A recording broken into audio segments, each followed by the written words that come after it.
Dugaan perundungan di program pendidikan dokter spesialis anestesi Universitas Diponegoro Semarang, Jawa Tengah hingga mengakibatkan seorang mahasiswinya bunuh diri masih diselidiki.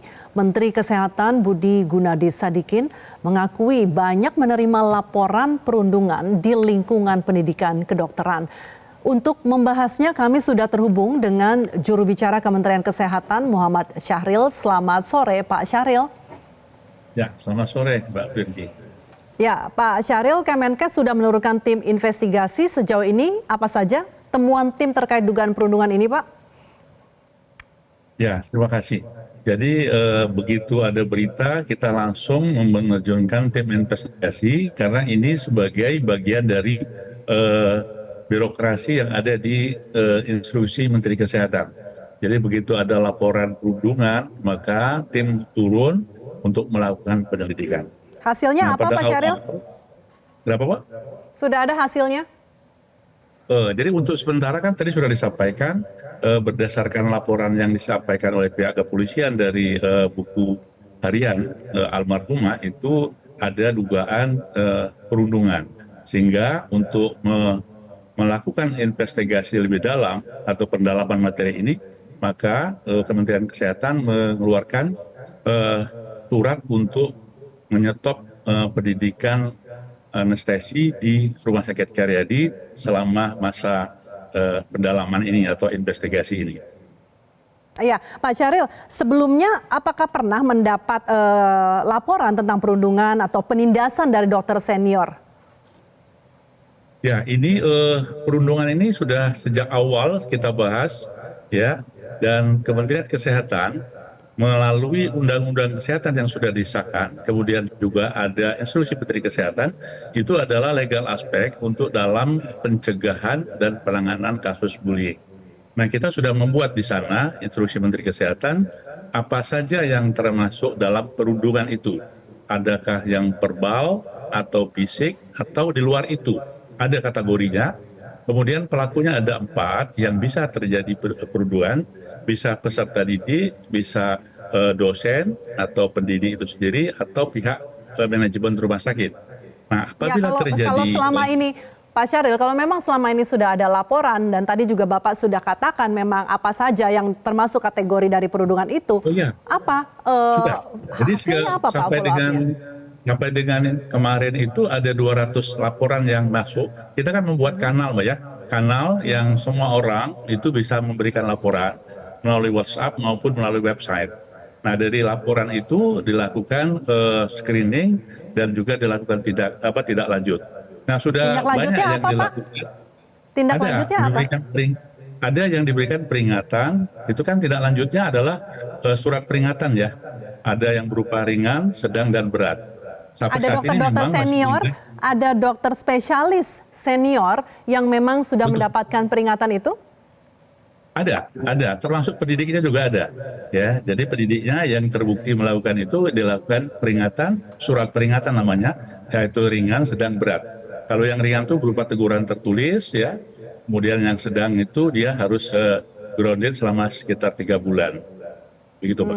Sudah kita lakukan. Belum ada yang berat, ya. Ya, Pak, kami ingin tahu di sini kalau jadi mahasiswa PPDS itu ada bimbingan atau di bawah satu senior dokter spesialis atau banyak dokter, Pak? Jadi gini, pendidikan dokter spesialis ini kan secara formalnya ada di Fakultas Kedokteran, tapi secara praktek lapangan ada di rumah sakit, ya, di rumah sakit. Nah, pendidik dokter ini pertama kali adalah semua dosen ya statusnya pendidik ya, itu mempunyai kewajiban untuk melakukan. Tetapi dalam praktek sehari-hari, maka pihak senior itu harus juga memberikan bimbingan kepada juniornya apa-apa yang sudah dilakukan dan yang harus dilakukan agar estafeta ilmu pengetahuan ini nyambung gitu, Pak. Itu satu orang Pak yang bimbingan dokter spesialis itu? Yang tadi di lapangan, praktek lapangan? Tidak. Oh, banyak ya? Jadi dosen itu kan banyak ya, dosen itu banyak, kemudian senior itu juga banyak, tergantung dari stase. Stase itu tempat dia melakukan lokasi praktek lapangan. Gitu loh. Berarti sudah bisa ketahuan dong sekarang dari kelompok itu, apakah sudah dipanggil semua Pak oleh Kemenkes? Ya, ini sedang berproses, Pak. Jadi ini kan yang akan dipanggil itu kan satu peserta didik, kemudian pendidik, kemudian pegawai dan juga pihak rumah sakit. Jadi dari ini akan ketahuan nanti kalau memang ada hubungannya ya dengan perundungan ini, maka akan dikategorikan tadi ya, apakah ringan, sedang dan berat. Ya, dan siapa-siapa yang tersangkut itu juga akan ketahuan melalui investigasi ini gitu, Pak. Pak Syahril, Menkes Budi Gunadi mengungkapkan banyak peserta dari program pendidikan dokter spesialis ini yang ingin bunuh diri ini didapat karena sudah dilakukan tes kesehatan mental, dan ini hasilnya bahwa ternyata banyak gangguan mental yang dialami oleh para dokter yang sedang sekolah PPDS ini, Pak. Nah, ini bagaimana ya, Pak ya? Apakah untuk menjadi tangguh, menjadi kuat itu adalah moto dan syarat jadi dokter spesialis, dan bagaimana dengan mereka yang ternyata hasil tes kesehatannya tadi gangguan mental? Itu menjadi dokter spesialis kami loh, Pak. Bagaimana ya, kita mau menyerahkan nasib kita gitu loh. Tapi kami luruskan dulu Pak ya, jadi sistem pendidikan itu tidak begitu ya. Jadi makanya saat ini kita atur ya sedemikian rupa agar kita kembalikan kepada suatu pendidikan yang memang kita harapkan menjadi transformasi kesehatan ini. Jadi tidak benar kalau senioritas itu disamakan dengan perundungan, beda sekali ya. Senioritas jalan tapi perundungan tidak boleh ya. Nah untuk itu tadi yang masalah temuan depresi tadi Pak Syahril, maaf saya potong dulu. Pak Syahril, betul senioritas lain lagi, perundungan lain lagi. Yang melakukan perundungan ini adalah para senior di sini.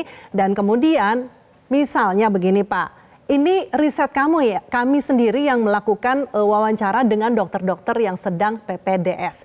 Jadi begini Pak, mereka harus mendapatkan tugas sampai subuh.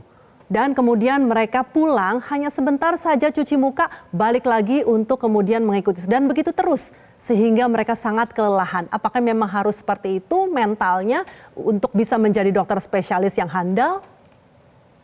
Kami jawab tidak, ya. Itu kasuistis.